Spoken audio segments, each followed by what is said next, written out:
Shalom Bapak Ibu Saudara yang dikasihi Tuhan Yesus Kristus. Selamat hari Minggu, selamat kita berjumpa kembali dalam renungan pada pagi hari ini.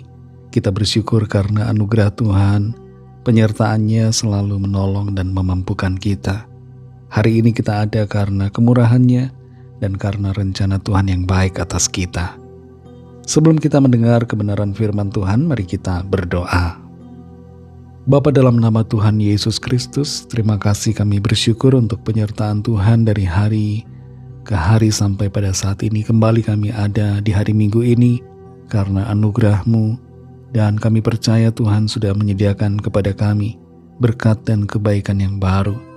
Saat ini kami mau mendengar sabda firman-Mu, urapilah kami supaya kami mengerti dan mentaati akan setiap kehendak-Mu.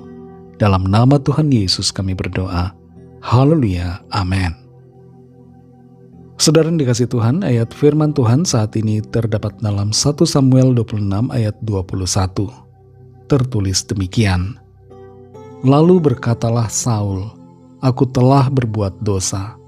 Pulanglah, anakku Daud, sebab aku tidak akan berbuat jahat lagi kepadamu, karena nyawaku pada hari ini berharga di matamu.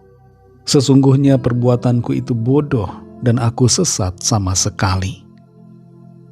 Saudara yang dikasih Tuhan, adakah di antara kita yang selalu menyesal setiap kali melakukan dosa atau kesalahan, tapi beberapa hari atau beberapa bulan kemudian melakukan lagi dosa atau kesalahan yang sama?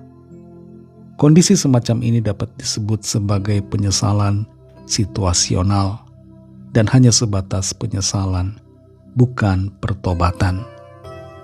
Ada istilah yang sering dipakai untuk menyebut penjahat kambuhan. Istilah itu adalah residivis. Seorang residivis akan mengulangi lagi kesalahannya setelah keluar dari penjara.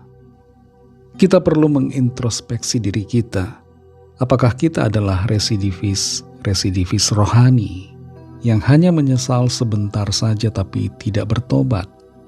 Yang Tuhan inginkan dari kita adalah menyesal dan bertobat. Ada berkat dari pertobatan, karena Tuhan menjanjikan pemulihan, berkat dan pengampunan. Dalam ayat ini saudara, 1 Samuel 26 ayat 21 dikatakan, lalu berkatalah Saul, aku telah berbuat dosa. Pulanglah, anakku Daud, sebab aku tidak akan berbuat jahat lagi kepadamu, karena nyawaku pada hari ini berharga di matamu. Sesungguhnya perbuatanku itu bodoh dan aku sesat sama sekali. Kata-kata dari Raja Saul ini kedengarannya sangat tulus dan begitu rendah hati. Tapi kalau kita baca dan perhatikan, ini bukan pertama kalinya Saul mengaku bahwa dirinya bersalah. Dia sudah pernah mengucapkan kata-kata yang serupa. Dia menyesal bahwa dia mengejar-ngejar Daud, anak mantunya, untuk dibunuh. Dia menyesal tapi dia kemudian mengulang lagi. Dia tetap mengejar Daud untuk membunuhnya. Padahal Saul sudah berjanji. Saul sudah menunjukkan penyesalan. Tapi dia melanggar lagi janjinya. Melanggar lagi komitmennya. Sebenarnya Daud punya kesempatan untuk membunuh Saul. Tapi Daud tidak mau melakukannya. Dia tidak mau mengganggu ataupun mengusik orang yang diurapi oleh Tuhan. Daud percaya bahwa Tuhanlah yang mengatur umur manusia. Dan Tuhan juga yang akan mengambil nyawa setiap orang pada waktunya. Penyesalan Saul adalah penyesalan yang tidak sungguh-sungguh. Hanya berdasarkan situasi yang sementara sifatnya. Dan Saul tidak menunjukkan pertobatan yang sungguh. Hari ini dia berkomitmen untuk menjadi baik, tapi besok dia akan berubah. Akar masalahnya tidak dibereskan. Saul punya masalah iri hati terhadap Daud, dan itu tidak dibereskan. Itu sebabnya berulang-ulang Saul jatuh dalam kebencian karena iri hati. Sebenarnya Saul tahu bahwa dia salah, tapi kesalahan itu, dosa itu tetap dia lakukan. Ada inkonsistensi moral dalam diri Saul. Dia tidak konsisten dalam kebenaran. Dia berubah-ubah. Sekalipun dia tahu kebenaran, tapi dia tidak tinggal di dalam kebenaran. Hal ini terjadi karena dia memelihara dosa dalam hatinya. Saudara yang dikasihi Tuhan, yang Tuhan inginkan adalah kita sungguh-sungguh menyesal dan kemudian bertobat. Ada berkat janji Tuhan bagi setiap kita yang bertobat. Dalam Amsal 28 ayat 13 dikatakan, siapa menyembunyikan pelanggarannya tidak akan beruntung, tetapi siapa mengakuinya dan meninggalkannya akan disayangi. Tuhan akan menolong kita, mengampuni. Ketika kita bertobat minta pengampunan, Tuhan memulihkan dan Tuhan akan memberkati dan akan menyayangi kita, serta melimpahkan kasih karunia-Nya atas kita. Mari jangan berhenti dalam penyesalan, tapi berlanjut dalam pertobatan yang sungguh, yang dikehendaki Tuhan. Mari kita berdoa. Terima kasih Tuhan Yesus, kami bersyukur ya Bapa untuk firman-Mu yang sudah kami dengar saat ini, yang mengajar kami, mengingatkan kami untuk kami sungguh-sungguh hidup dalam kebenaran-Mu.